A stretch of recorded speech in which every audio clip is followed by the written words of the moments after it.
రోజు ACB DG Shri Kasireddy Rajendranath Reddy IPS గారి ఆదేశాల మేరకు వట్టిచెరుకూరు మండలం Karempudipadu PACS primary agriculture cooperative society సంబంధించిన ఒక అధికారి మీద దాడులు చేయడం జరిగింది.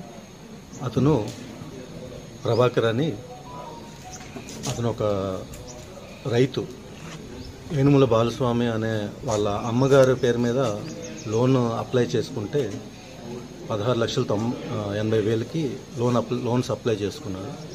ఆ లోన్స్ ప్రాసెస్ చేయడానికి అనే నెపంతో ఈ ప్రభాకర్ గారు 40,000 లంచం డిమాండ్ చేయగా అది ఈరోజు అతను తీసుకుంటుండగా రెడ్ హ్యాండెడ్గా పట్టుకోవడం జరిగింది.